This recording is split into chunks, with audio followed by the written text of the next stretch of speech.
obviously you guys have your TFAR working. You just both give me a hello. Hi. Hello. Okay, so going off of that, if you both hold left control and then P, this will open up your C tab, or not C tab, your CWP TAC 8. This is the short range radio that we use in the 71st. It is the one that is used by all classes. The C1 at the top indicates your channel, what your channel you're currently set to, and the number below it is the frequency. You can highlight this frequency with your mouse. So highlight it, hit backspace, and then type in on your keyboard 110. This is going to be your default short range for the foreseeable future. And once you have that in, hit the bottom button to set your frequency. Radio check. Good job. Radio check. Good check. Good check. Okay, so that's that. Obviously, you open your map with M. Compass is K. Holstering and unholstering your weapon is done with 0. Having your weapon on your back is your safest way and most stamina-efficient way to travel with your rifle. However, it is not conducive to constantly be pulling out your rifle and trying to engage targets. If you just want to save a little bit of stamina, you can do that by toggling your combat pace with your rifle. When you are inside a friendly environment or a non-combat area, make sure your rifle is down and lowered or on your back. You can safe your rifle if you feel like you have the need to by holding left control and then tilde. Tilde is the key below escape. It's the squiggly line key. So once you guys have that done, if you're familiar with C-Tab, C-Tab is used commonly in the 71st. It is your C tablet that you are equipped with at all times is the Android. To bind the key for this, you hit escape, configure, controls, add-on options, and in the drop-down menu, find C-Tab. This will be default bound to H as its context key. Please rebind that to any other key than H, as that interferes with the ACE medical menu. If you've used ACE before, it's a very, very lovely mod. So if you hold the Windows key and look at each other, you should see interaction points appear on each of you. You can tap each other in the shoulder. You can pass mags. You do all that sort of fun stuff. If you would both kindly interact with my waist and join my group so I can see that you can go ahead and do that. All right, and then hold left control and then your Windows key to open your self-interaction menu, and please change your team color to blue. Sick. All right, let's move on.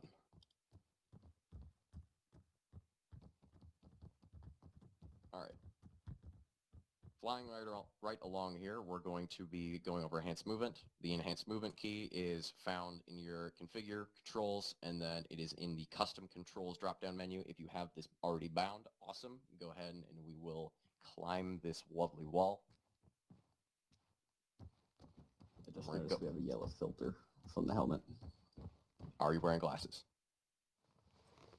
Yes, actually. That is probably why you have that filter, yeah. Problem solved. There you go. So this will also allow you to climb sheer cliff faces like such. And once we're up here, there's only one way down. It's very painful, but if you use your scroll wheel, you'll have an option to repel yourself. Good job. And now there are some, there are some sheer faces that cannot be scaled just by simply using your enhanced movement key, but if you jump with your enhanced movement, so if you double tap it, you'll jump and hook your arms onto the ledge, and you can climb it. So this can get you up to heights of about 3 meters at the very limit. You need to have your rifle out in order to actually get out. There you go. Or not.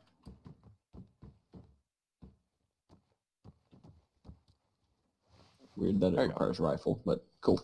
Yeah, mods are finicky. All right, that dude's arm is finicky. Vault down. I'm going to unlock the next room and give myself a Zeus heal because I'm bleeding. Am I the only one not hurt now? I may need a Zeus heal as well. Okay, all right. I'm going to give you Stub a heal. my toe. You got minor scrapes. Let me There kiss you the go. boo-boo, make it better. There you go. There we go.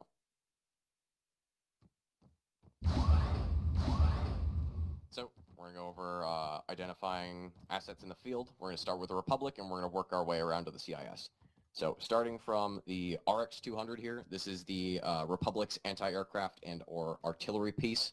It is, for all intents and purposes, for us, it is a set piece or piloted by AI.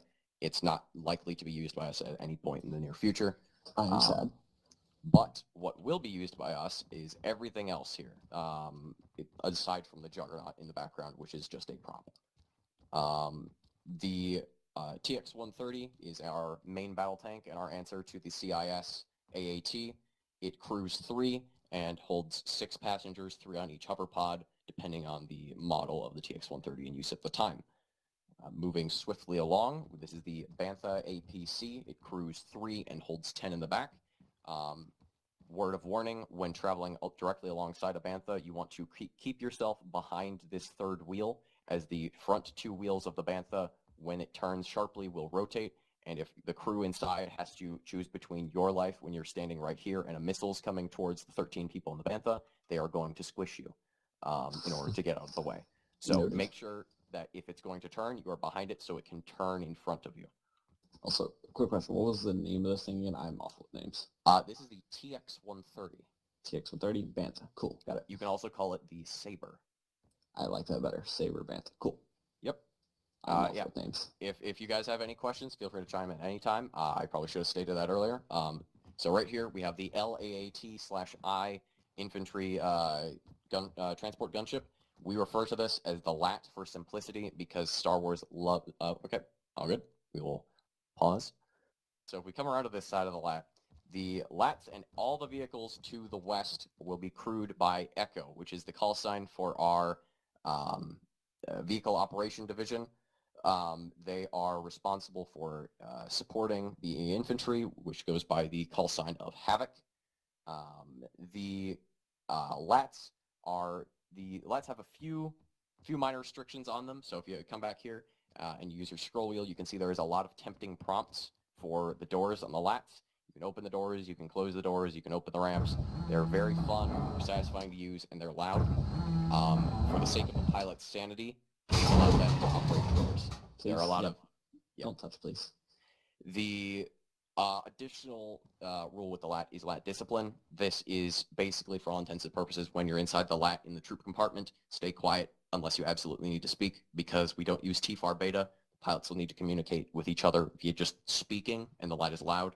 And if the co-pilot is trying to say to the pilot that there's a missile incoming, and everyone is like screaming or doing a sing-along or whatever, it's very very dangerous. So if you're in the LAT, treat it like you're transmitting over the radio. Short, quick transmissions, just like I need a stitch. You know, that's fine. You don't have to like zip it and stay quiet 100% of the time, but just like don't talk in the LAT. If that makes sense, we're going to be moving on to the Argon trucks. The Argon trucks are not crewed exclusively by Echo. These can be manned by anyone. They are basically just reskinned ARMA3 vehicles. They have all the regular variants, troop transport, repair, refuel, all that good stuff. If no one has any questions about Republic vehicles, we're going to move on to Republic infantry, and then we're going to wrap it up with CIS, and then we're going to move on. Okay. So going from left to right here, we have all of our different certifications for the 71st. We have the Rifleman, the Auto Rifleman, the Anti-Armor Specialist, the Combat Surgeon or Medic, and the Fire Team Leader. All of these are very, very similar, but the weapons and equipment they carry is radically different. They all fill a unique role within a fire team and by extension a squad. Once you complete this BCT or orientation, you will all be qualified as troopers and you will be certified in Rifleman. So when you load in, it'll be covered later on, but when you load in, you are cleared to use the Rifleman slot with the exception of you, Blue. You have been already billeted as the Auto Rifleman, which we will go over briefly in the firing range. Question. Sorry, what's different about the squad leads equipment? I'm just curious. The fire team leads have a grenade launcher and a small section, like an additional belt bag, which carries a double supply of medical equipment. So for emergency, getting like the medic up if they're down, and the grenade launcher also has the capability of launching colored smokes, so they can mark targets and then call that for the squad lead to call Echo in to fire upon. So it's more of like a more versatile rifleman. Ah, nice. I was curious. No, by all means, any questions you have, I can go into detail about the kits if you want. But the leadership units here, both of these more or less are just different side grades from the rifleman. The olive-colored trooper is the squad lead, and the light teal is the platoon lead. These are one of the very few troopers you will see with colored markings on their armor in the field, as we just go by the initial phase 1 ranking scheme, and that color indicates rank and or position. So you will probably only see a squad lead for the very, very foreseeable future in the field with colored markings. Unfortunately, as I'm the main Zeus, I won't be able to join you in glorious battle. Yeah, if you see a teal man running around screaming, then there are problems. Got a question. Yep. Is there other specialized roles within the unit? Yes, this is only a sampling, and what we have available immediately right now, there are things like EOD specialists and the different roles that will be eventually rolled out. The reason that the EOD specialist isn't here is completely honestly, I forgot to put it in the lineup, but there are definitely sub roles and certifications available from this. Is there any specialized squads? No. There are no special forces at this time or planned. The only the focus of the unit is on the more common trooper and the sub-denominations within that. So there's no things like airborne or R for ARC coming in the future. The only thing that I could really see happening with jetpacks is a advanced certification for jump troopers, which is basically what airborne is, but not billeted. So yeah, that's where we're at right now. Yeah, good question. Apologies that there's no spec ops, but we will get there when we get there, maybe. Happy grunt noises. So that's all I've ever done in every unit, just pentagram, which I am fine with. Anything else about infantry? Nah, not really. All right, we're going to move on to the CIS infantry and then cover their vehicles, and we're going to move right along. So starting from the right to left here with the CIS officers, these two right here, the B1 officer and the T-Series tactical droid, fill the exact same positions as our squad lead and platoon lead do, respectively. So when you see one of these on the field, assume that they are a piece of intel. So if you see a B1 with a yellow head, assume its intel is slightly more generalized and less valuable than a T-Series' intel. So for reference, if you were to capture me, if you're on the CIS, what would I know is what the T-Series would know. That sort of comparison. One thing to be sure of, if you have to eliminate one or capture it, you need to shoot it. Shoot it in the chest or any other extremity other than the head. We play on kind of an honor system where if the head is damaged, you cannot recover the intel from these droids as the cranium that holds it has been destroyed. So be very careful when you engage them if you wish to recover the intel. Moving on to CIS Spec 4 units, we've got the BX series commando droid and the IG series fucking Magna Guard. The BX series commando droid are a versatile Spec 4 unit that is incredibly tough to kill with the exception of shooting in the head. So if you see these guys roaming around, know that they are very scary and that their AI is different than the regular grunt CIS. They will operate in buddy teams a lot more. They will encircle you and they will pin you down and kill you. They have a lot more different specialized classes. They can use sniper rifles. They can plant mines and trip wires and all that good stuff. Additionally, I need adult. Depending on, what'd you say, Orange? Oh, sorry, it's not important. Okay. Depending on the mission, it will be briefed if it's a possibility, but BXs can steal clone armor and impersonate clones. So don't worry about the Zeus fucking you over with this by suddenly someone disappearing from your squad and the Zeus trying to impersonate that person. It's more like if you check up on an NPC outpost and one's walking around screaming Roger, Roger at the top of his lungs every 5 seconds, he's probably a BX. Yeah, it's not a tool to fuck over the players. It's more of a game mechanic. So if you at that point, if you ignore a clone that's actively spouting separatist propaganda, that's kind of on you. The IG series is basically just a heavy B1. They have just more health everywhere, so they're typically sent to guard T series or other like humanoid HVTs for the CIS. Moving on down the line here, we have the Saboteur B1. This is their EOD variant, the Anti-Armor Specialist, Auto Rifleman, and Assault Rifleman. And at the tail end here, we have the Droideka, which will not appear for quite some time. It's not quite finished, but this is what the Cobra version of the Droideka will look like eventually. The B1s have a lot of different paint schemes. They can look anything from like bright white training droids to Geonosis camo to Forest camo. They all have the same amount of HP. The only coloration on the B1 that matters is the officer. If anyone has any questions about the infantry, let me know. If not, we're going to move on to their vehicles. So there's no B2s? No B2s. Thank God. As none of the weapons that we use can kill B2s. We don't have the B2 round rifles or anything like that. So it's just what you see here. Oh.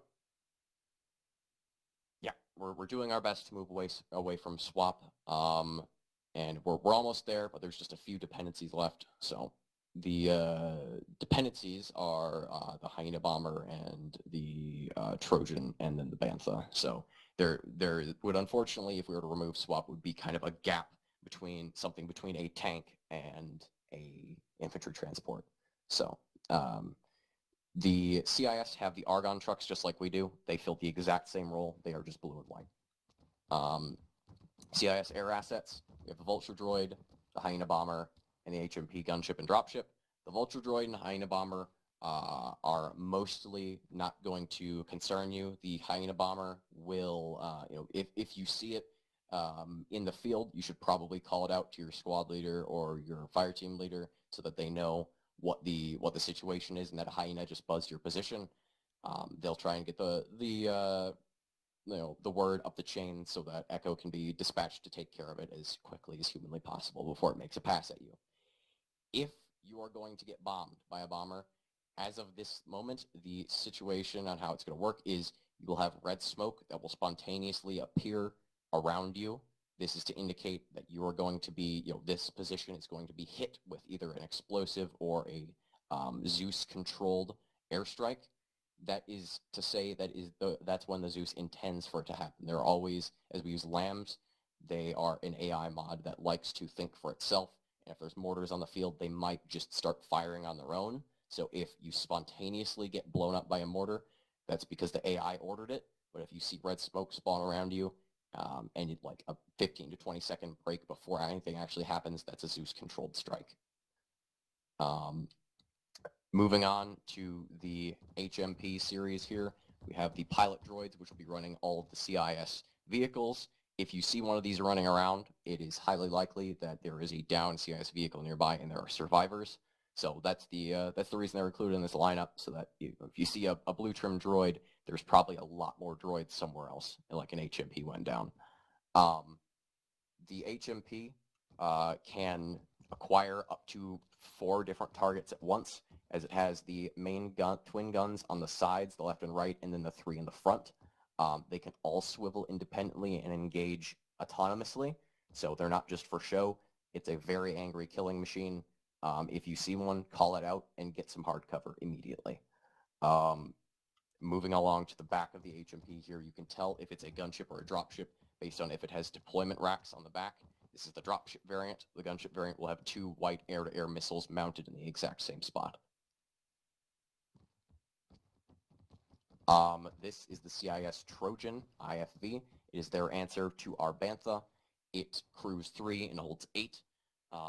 The difference in the Bantha is that if you, from the Bantha and the other CIS armored vehicles, is if you don't have an anti-armor specialist in your fire team at a present moment, and you need to take care of one of these things, intense focused small arms fire can take down the turret to the point where it's disabled.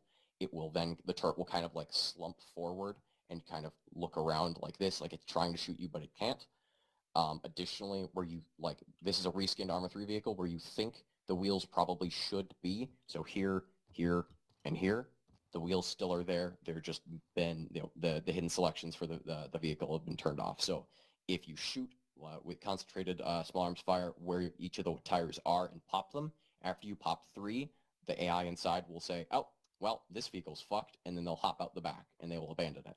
So there's still ways to deal with it even if you don't have an AT specialist with you. All of these droids right here are going to be the ones that are manning all the CIS ground vehicles. They're crew B1s. The CIS main battle tank is the AAT. Like the HMP gunship, it can fire and acquire at different targets autonomously and simultaneously. So these little tubes at the bottom will fire automatic grenade launcher rounds. The twin guns in the center will shoot at something different than the main gun at the top. They are all around very angry machines. So like the HMP, if you see one, call it out. They're a bit finicky in the present state. They will kind of do donuts if they're on anything other than flat road. And then over here we have the BAW artillery hover tank. This fills the same niche for the CIS as it does for us.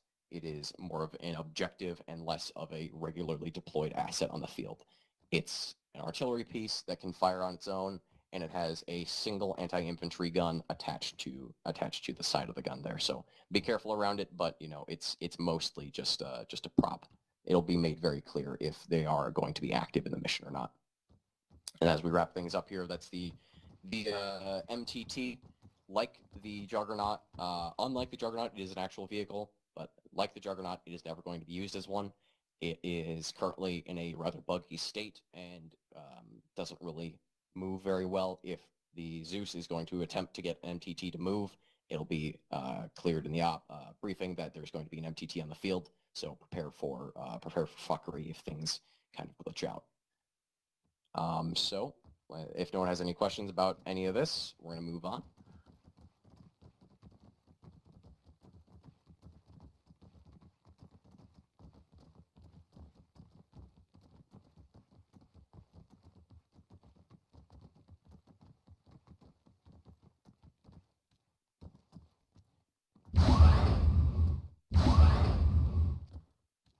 Okay, so this area will cover concealment, defilade, and cover. So quickly, concealment is just like it would state, it is going to conceal you from the enemy. It will hide your presence from them, but it will not protect you from them. Blaster bolts, grenades, explosions, missiles, all of that will tear right through concealment and kill you if you're hiding behind it. Keep in mind that concealment is better than nothing. The last thing we want is people that are sprinting over the hill into the open field screaming for the Republic. Like, patriotism is good, but we want to keep you alive. Speaking of, defilade over here is naturally occurring hard cover that occurs in the environment, like this lovely hill. Examples of defilade can be a dried up riverbed, a hill, or a valley, anything that's like the crest of a hill that you're trying to get behind. This will protect you from most everything. You can collapse a building, you can't collapse a mountain. So be on the lookout for traveling behind defilade, like ARX is doing right now, and you guys are doing like before. So very good. Moving on to hard cover. Hard cover is just a generalized term for any synthetic structure that has been placed on the map that is intended for all that ARMA is worried about, intended to protect you for a limited amount of time from explosives, grenades, and blaster bolts. Most hard cover, like houses and buildings, can eventually crumble with sufficient punishment, but it's not like immediately assured. So if you're facing off another fire team, a house will do just fine. Inevitably, you might be caught in an engagement where there is no cover, which leads us to medical. So, in these very lovely red boxes down here, we have the medical supplies that are covered in ACE. Is this just a sampling, an example of fluids, bandages, tourniquets, and medicine. Get yourself familiarized with these. These are inventory items, and in the chart that should have loaded by now above, this details what type of wound is best for bandaging what and how long it will keep it sealed for. So I'm going to go over a couple things. First, with Ace Medical, and then we're going to move on to using... Quick question. Yeah, go for it. When it says efficiency, what exactly does it mean by that? Like how quick you bandage it? It's like how well it will saturate a wound. So like you'll need a bunch of quick clots if it's like yellow or something. Okay. Yes. So like the deeper the color, the more bandages you'll need for that type of bandage. Quick clot. Actually, that's a good segue into the bandages you carry. As riflemen and any unspecialized class, the bandages you carry are packing bandages and quick clot. These are your best friends. Get to know them very intimately. So the difference between packing bandages and quick clot is packing bandages will seal a larger wound quicker. So if you have like a large avulsion, there's a chance that a single packing bandage will seal it shut, but it won't stay closed for as long as it will with quick clot. However, on the flip side, quick clot will always take 2 quick clots to seal any type of wound, but it will keep it sealed for up to, I think, 5 minutes. Is that right, Arx? Okay, yeah. So quick clot is for wounds that you need to keep sealed for longer. Packing bandages are for wounds that you need to keep sealed now. So if you guys will press H, this will bring up your Ace Medical menu. This is a basic like health readout of how you're doing medically as a player. Clicking on limbs will show you on the right-hand overview screen what type of like wounds are on that limb. If you have none, that's great. So the different types of shades of integrity on your body will go from white, which means you have no wounds at all on that particular zone of your body, to lightish yellow, which means you have a moderate set of wounds, to dark orange, which means you have you're getting to the severe point, and then a deep kind of crimson red means you are bleeding out very intensely from this particular part of your body. So obviously you want to treat the more intense wounds first and work your way back. I'm hitting H, and it's pulling up a hint about riot shields. That is because your hint key is bound to H. So to unbind that, go to configure, controls, and then you're going to want to find, I think it's, where in that B? Maybe common? Common. Yes, it's common, and then it's last help near the bottom. You want to unbind that so it has nothing there. Oh, thank God. I've always wanted to get rid of that. Cool. I didn't know that was a thing. Thank you. Yeah, so now if you press H, it should bring up your Ace Medical menu. Yeah. And I brought it up through the Ace interaction while you were talking, so I was still following along. Okay, yeah. So yeah, this is a much easier and better way to bring it up instead of having to interact with yourself or guess with the regular Ace Medical interaction thing. If you click across the buttons on the top left, you can go you can do anything from apply tourniquet to medicate yourself to if you're a medic, you can give advanced treatments. I'll go over applying these to other down teammates in a second once we get to the other side here, Arcs. But so you should have an option to apply tourniquet to yourself. Tourniquets are very useful. They're kind of like a glass cannon item in that they will stop any amount of blood flowing out of you from any limb that you put it on, but they will also stop any amount of fluid flowing into you. So if you tourniquet up all your limbs and a medic tries to give you a transfusion of blood because you're bleeding from the face, you will not be able to get that blood in you. So it's not a substitute for bandages, especially after 5 minutes of a tourniquet being on. It will begin to exponentially apply pain to you until you can't see. And then your aim is all over the place and it's just blurry, and eventually you will knock yourself out from being in so much pain.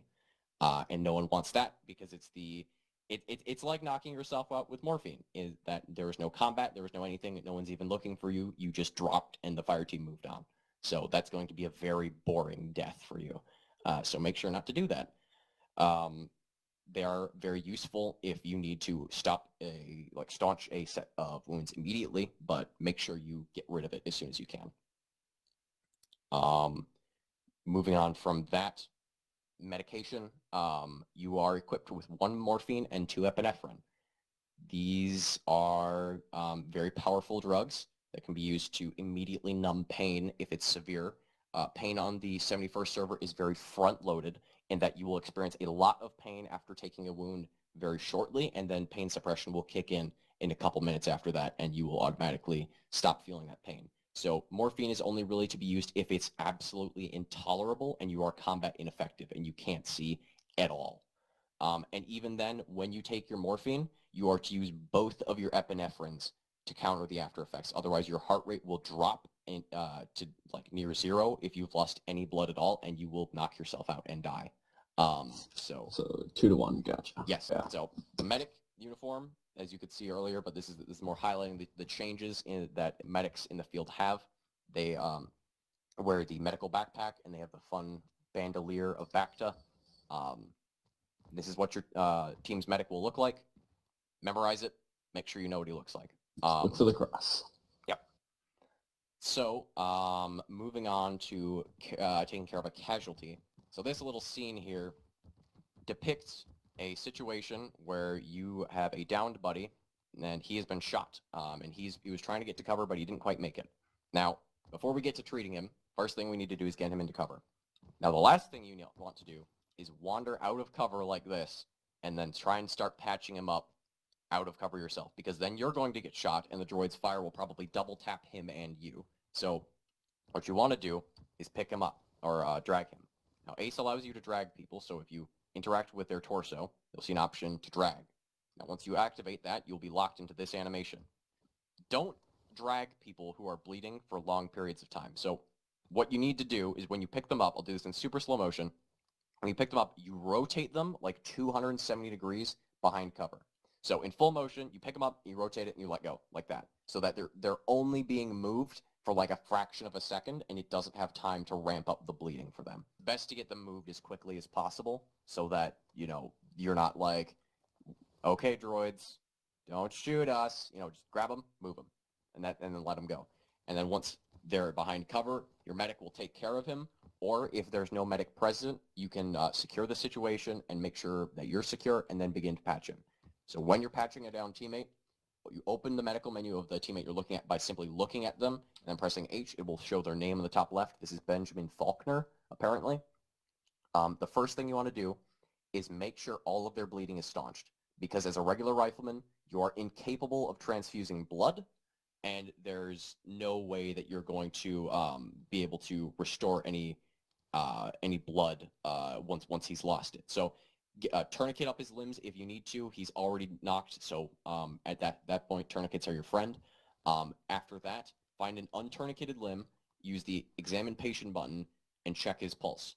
You'll get a reading. It will say you will either find a weak, normal, or strong heart rate, or you will find no heart rate at all. If you find no heart rate, then you will click on his chest, and then advanced treatments, and you will see an option for CPR. Performing this action will lock you into an animation where you do chest compressions. You can begin CPR. So once everything is sealed up and you have performed CPR, you'll complete the animation, and then you'll check his pulse again. If no pulse has been started after the first round of CPR, keep doing it. If you've done CPR a decent amount of times and he's still not waking up, and you think he's been down for close to 3 minutes, start hitting him with epinephrine in an untourniqueted limb. That has a chance to raise the heart rate and get it restarted again, so you can reset that timer to make sure he doesn't die. So additionally, if you're in the field and a medic says, hey, I got this guy, get out of here, he's got him. Just make sure that when the medic is calling, and additionally, if the medic calls an ACE check for you, make sure to respond promptly. ACE checks are things that can be called by either the FTL or the medic.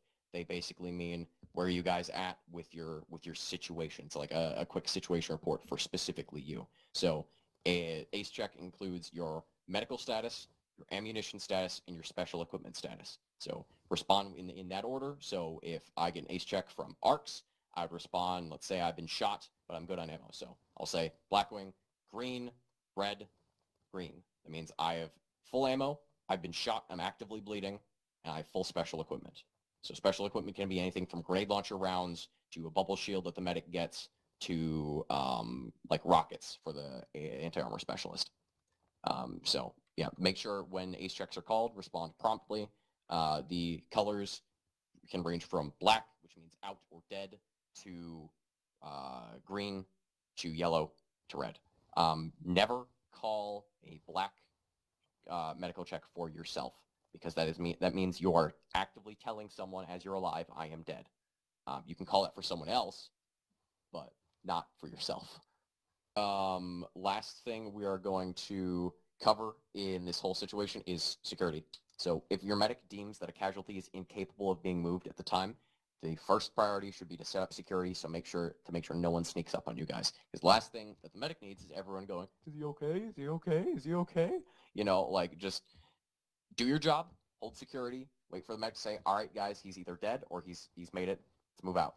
You know, that's yeah, good. So 360 security, we'll cover that a little bit more in formations, but after that, yeah. So this is pretty much does it for medical and ace.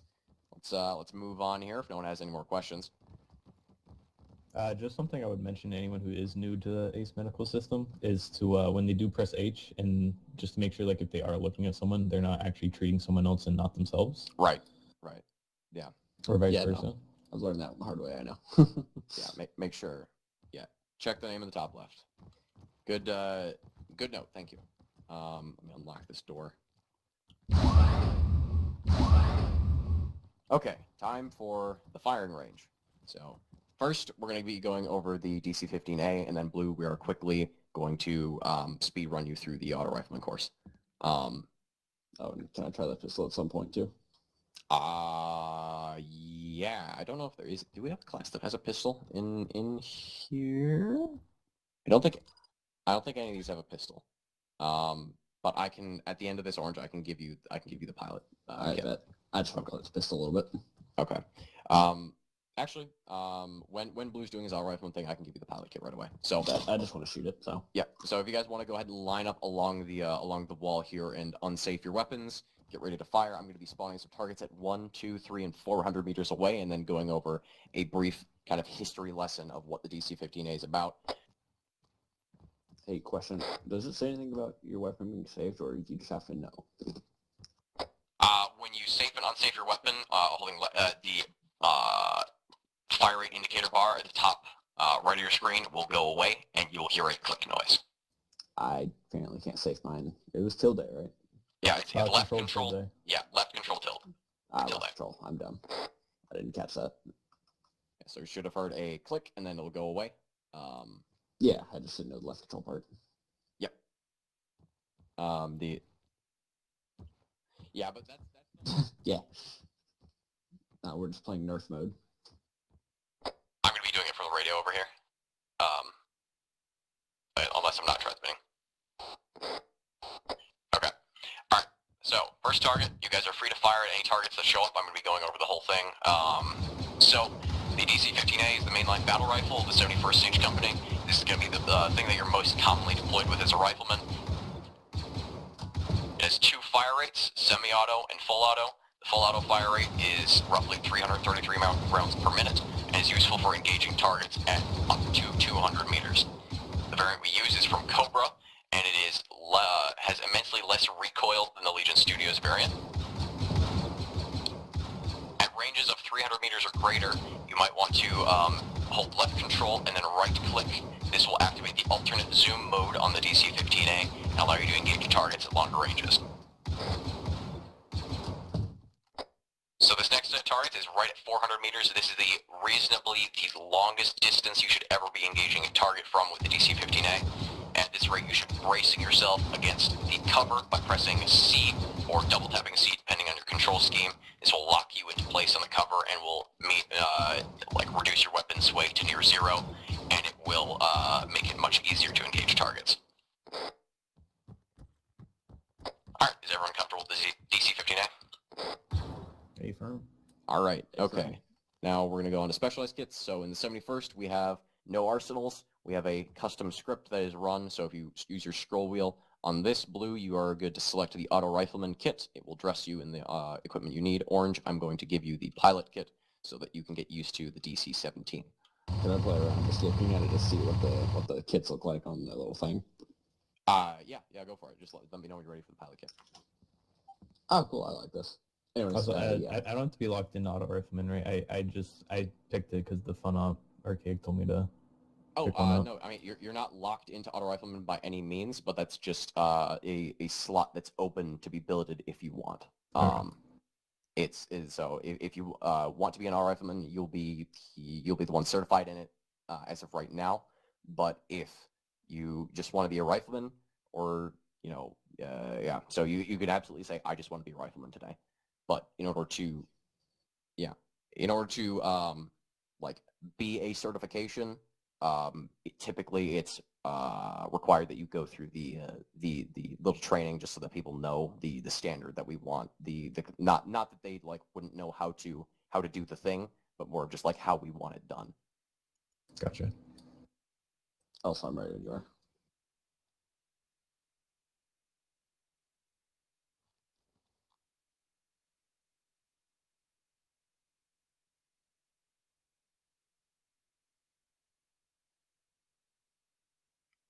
Arcs, can you please stand on the targets, please, and just kind of alternate between the 100 and 200 meters at the first two arrows on the left. Yes. Yes. My new toy. It goes left to right, 1 to 4. I don't know what to name this thing yet.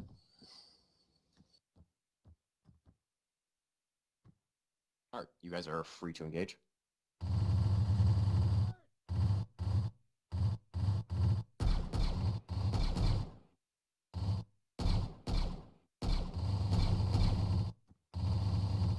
I can't tell. Am I even hitting it at this range?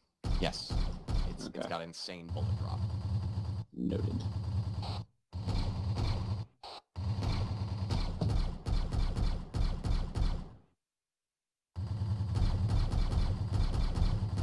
So the auto rifling kit also it comes with 2 fire modes, full auto and fuller auto. It also has a grenade round mode. I don't know if that kit comes with them loaded. I don't think we could ever get that working in the script. Oh, so it does. Holy crap, that is going to be amazing. Yeah, so our auto riflemen and our fire team leaders and leadership are the grenadiers. So we don't have a grenadier certification. We just kind of have them folded into other certs. Hey, do you mind if I just grab that and play with the grenade rounds just a little bit? Yeah, go ahead. You can grab the hit.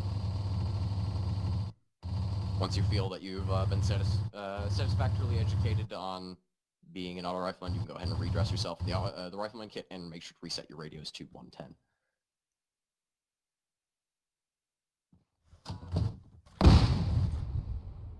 I like this. Blue, unfortunately, won't lock on without a heat signature. So that is an unfortunate rip, but we don't have anything for you to lock on to today. Just want to say, if I wasn't already going for Echo, I'd be an auto rifleman. I like the minigun with explosives. I don't know why, but a minigun firing explosives makes me happy. Yeah, it's definitely a good fusion weapon to use. Yeah, and then once you guys are both back to riflemen, go ahead and reset your radios, because they do get fucked a little bit with the kit reset, I think. Radio check. Good check.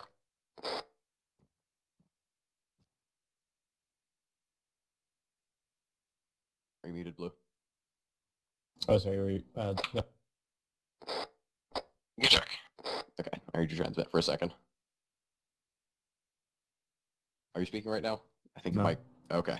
So you like cut out mid word, and I was like, are you good? All right, let's move on to grenades. There's going to be a key rebind in this next room if you haven't rebound your grenade key already. So before we move on here to throwing grenades, if you go to configure, controls, and then in the weapons of the drop-down menu, find throw. Make sure this is bound to 2 times G instead of G. So if it's bound to G, delete that bind and rebind it to double tapping G. This prevents accidental grenade throws when you're in the heat of the moment trying to switch your fire rate. So if everyone can just press G once towards the energy field so that no, it does not throw. Sick. Everyone double tap G and we'll throw your grenade. That's the vanilla throw. These boxes are filled with tons of grenades, so take as many as you can carry and many as you can like. Once you have a sufficient amount of grenades, if you hold a shift and G, this will bring up the ace throwing arc that can be adjusted with the scroll wheel. Is a much more precise way of throwing the thermal detonator, which we use as our primary fragmentation grenade. It's not letting me pick more. Now it is, never mind. While you guys are having fun throwing grenades, I'm going to go over smokes and smoke colors. So smokes in the 71st are used often, fairly liberally, I would say. You will come default with 2 white smoke grenades in your rifleman kits. These smoke grenades cannot go through energy shields. They will bounce off or freeze in the air the moment you connect with the shield. So don't think you can smoke an enemy shield in position. Additionally, smoke colors have meanings. So if you see a blue smoke, that is indicating a friendly position or a landing zone. Green smoke is mass cas, which means there is an incredibly horrible situation going on where there are friendlies that are downed or dying all over the place. Red is an airstrike is incoming on that area, or it is an enemy position. And orange, it means that there is an like a minefield or an ordnance field nearby. So it's typically used by EOD specialists to convey that there is something to avoid in that area. Can it make sense? That's fine now. All right. If there are no questions, let's move on here. Today I learned smoke grenades can't go through the force field.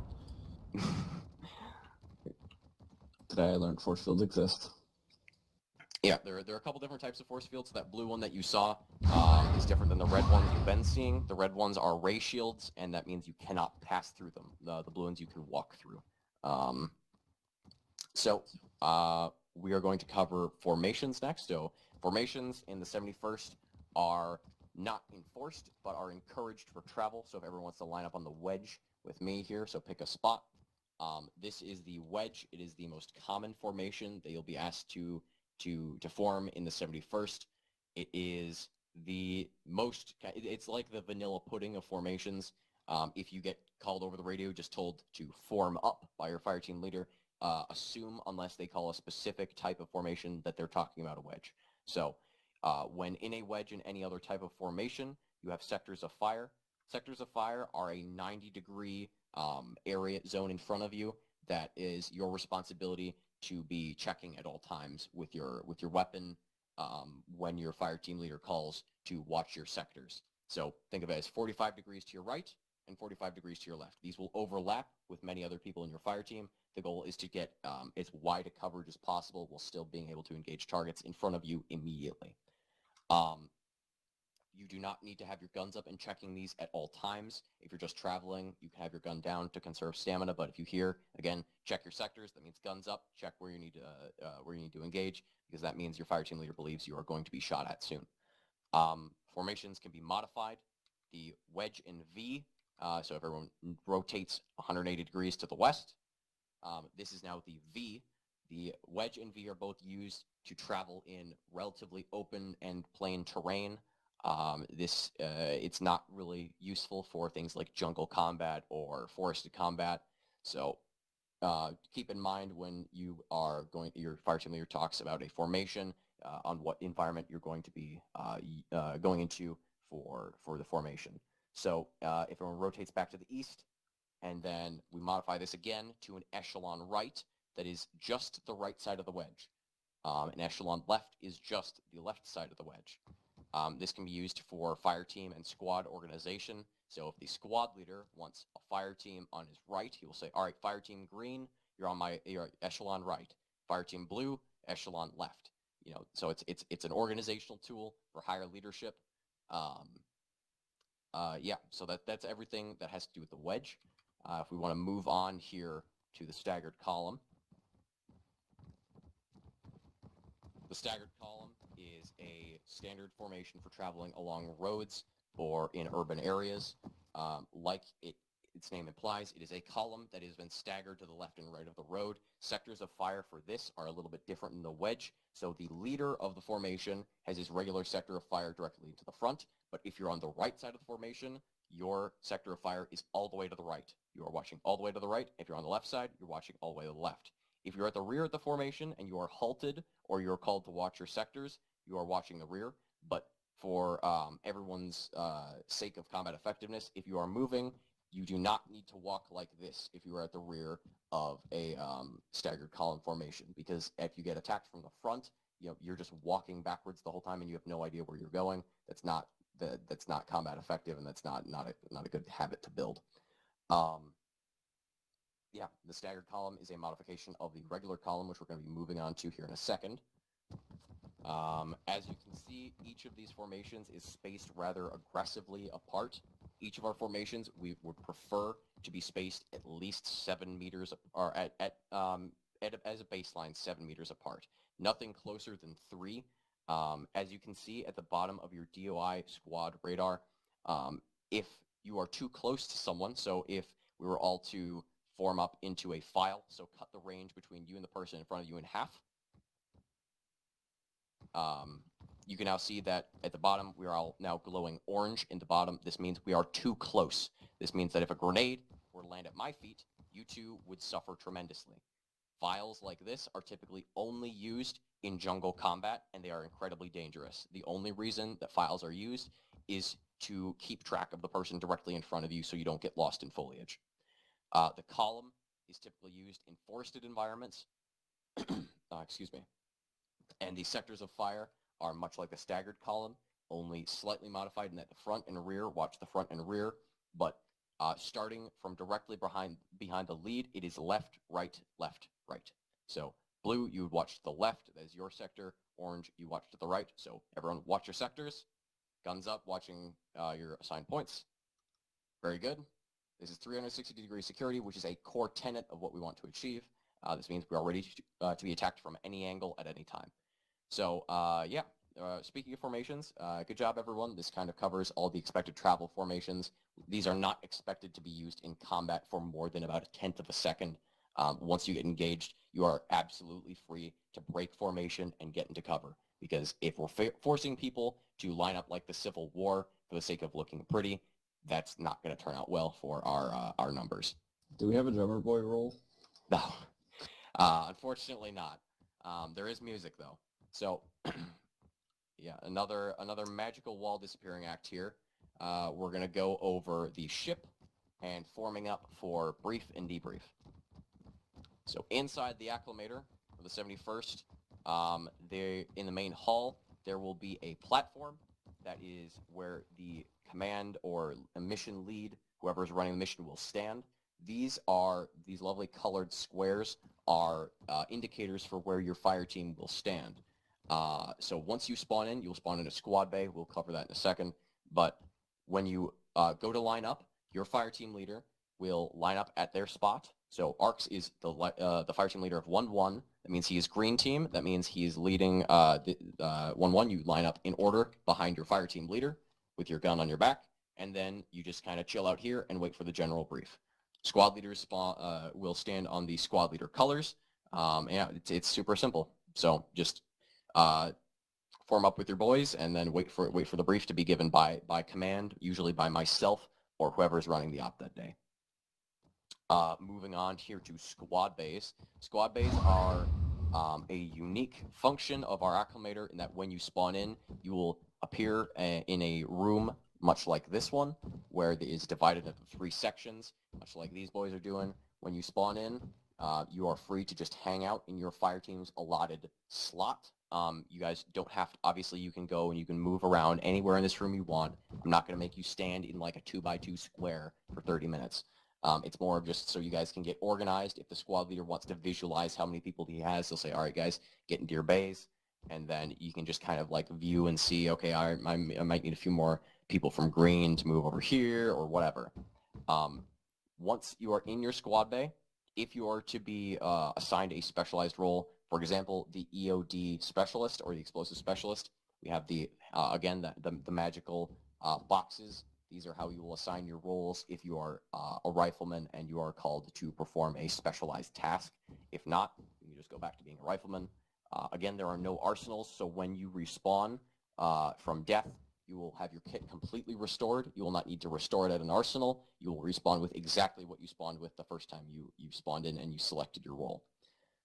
If you open these up here, so you go to the inventory of the box, you'll see that it has 3 rocket launchers in it and clone P1 helmet interiors. These helmet interiors are a face for item that you can equip if you like. They add an ace goggle effect to your first person view. If you want to be immersed, this can get dirty, it can get cracked, and it kind of just obscures your vision a little bit to help immerse you. The PLX ones inside the box, the rocket launchers, in the actual acclimator, there will be ammo for them. This is how the AT kits are doled out, in that if you are qualified to run anti-armor and you take a PLX, you have taken one of your fire team's PLXs. They are not infinite like the other kits, so you have to be very careful because of how powerful the PLX is. You don't want to waste them. So if your PLX guy goes down in the field and he dies and the launcher is lost, you have lost a launcher. So make sure to protect your boy with a rocket launcher. Is that per squad or per fire team? It's per fire team. So 3 per fire team is the allotment because 3 per squad would be masochistic. Yeah. What's the keybind to wipe goggles? It is left control, left shift, and T. So it's a 3-button bind. So left control, left shift, and T all together. Not for me. I will have to mess with that later. Yeah. There should also be an ACE self-interaction menu to do it. Should be in equipment. And wiper goggles. Yeah. Does any... oh, I totally forgot to cover the squad leader role in here. So the squad leader, typically you're good to load in 30 minutes before... so you'll get a ping 30 minutes before the op starts. Your squad leader will likely not be present at the time of you loading into your bay. Please stay in your bay for everyone's sanity. Your squad leader is going to the command center to get a detailed brief of the mission. He will then come back and then brief you on what's going on and what you need to be carrying and doing and what to expect. And then after that, your squad leader will get a call over long range, and he will march you guys out to your assigned lineup point. And then you will get the generalized brief. Everything will be summarized once again, and then you guys will turn around and head out the hangar, and you will do the mission. Does that kind of make sense for how everything's going to work from load-in to deployment? Yep. Cool. Oh, yeah. It really is. Moving on here, we're going to be running 1 combat exercise before we call it a day here. Moving into here, we're going to cover a combat tactic called bounding. Bounding is practice of continuously suppressing an enemy position while simultaneously moving friendly forces up one at a time to get to the enemy position. So these towers represent like a CIS FOB, and this cover will represent cover. So bounding can work from anywhere from buddy teams, so like orange and blue, you can be a team, to entire squads doing bounding at once. So the basic concept behind bounding is that one team will be suppressing. So for example, I'm going to be red for this. So I will say over the radio,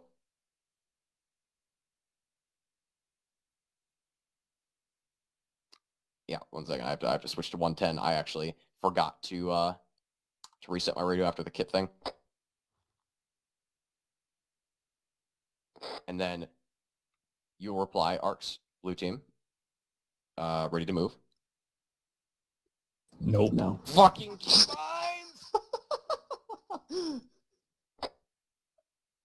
Am I transmitting now? Yes. Okay, so over the radio, I will transmit. Blue team, ready to suppress. Red team, ready to suppress. Alright, suppressing.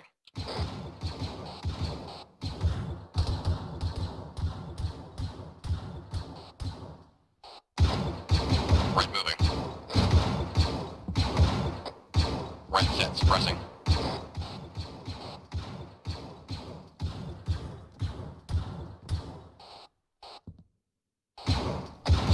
Red moving. Red set, suppressing.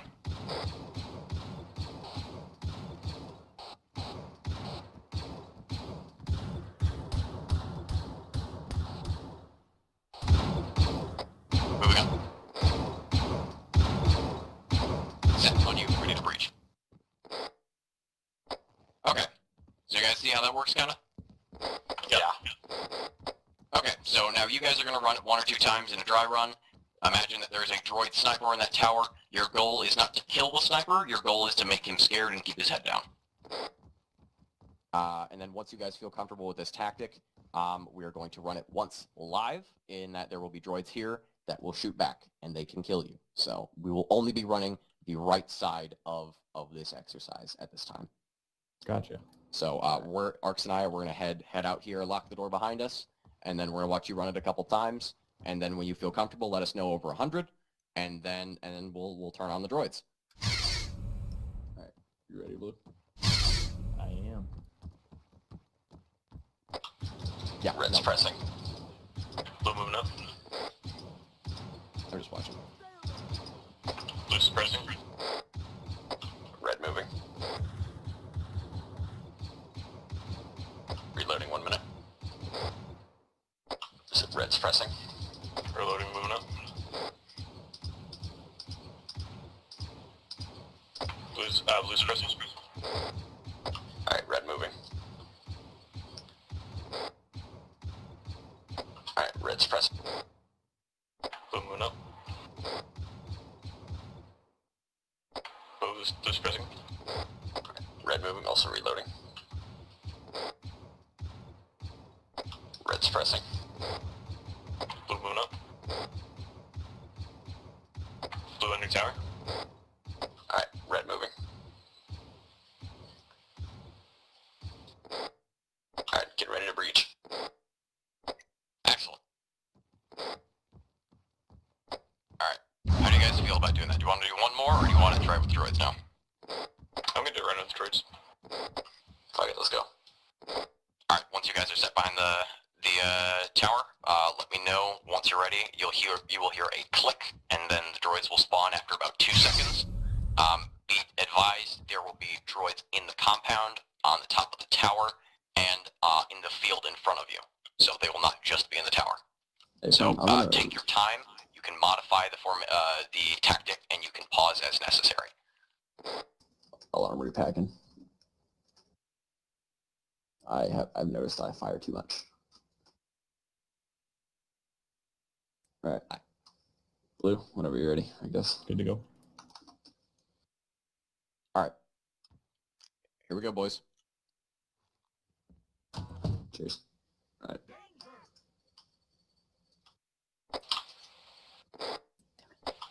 Suppressing. Red suppressing. Blue moving up. Blue's pressing. Red moving.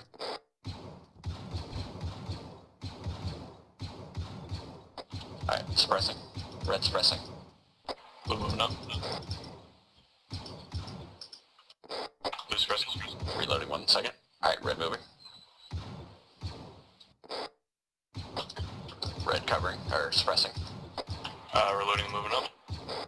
Blue moving. Blue's pressing. Alright, red moving. Alright, red suppressing. Blue moving up. Reloading. Suppressing. Alright, red moving. Red suppressing. Blue moving up. Blue's pressing. Confirm also reloading. Moving. Alright. Alright, get ready to breach on tower. Reloading.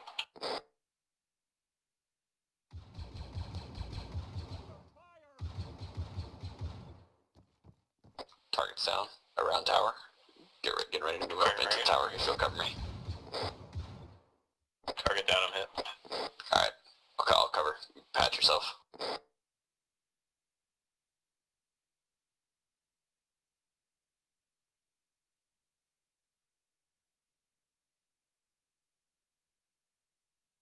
Hi there. Yeah, really good.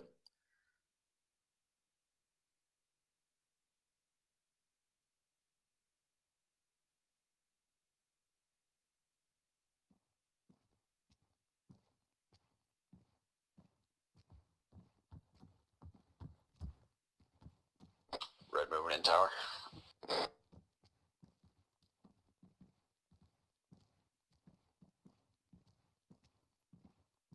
Tower's clear. All targets down. Good job, guys. Very good job. I'm seeing 2 clones that look kind of suspicious walking towards us. So, open fire. One thing I'd like to add that I really liked you guys did was you modified the tactic on the fly to actually change it into a different approach altogether called bumping, which is similar to bounding, but it's a little bit safer. So you guys saw that there were droids on the field that were actively engaging you in much shorter bursts. So you moved from cover to cover together in some locations, which is perfectly acceptable. A tactic is only effective so long as it has flexibility to be modified in the field. The last thing we want with any of these rules and regulations is that they're being blindly enforced so that you guys have no operational freedom.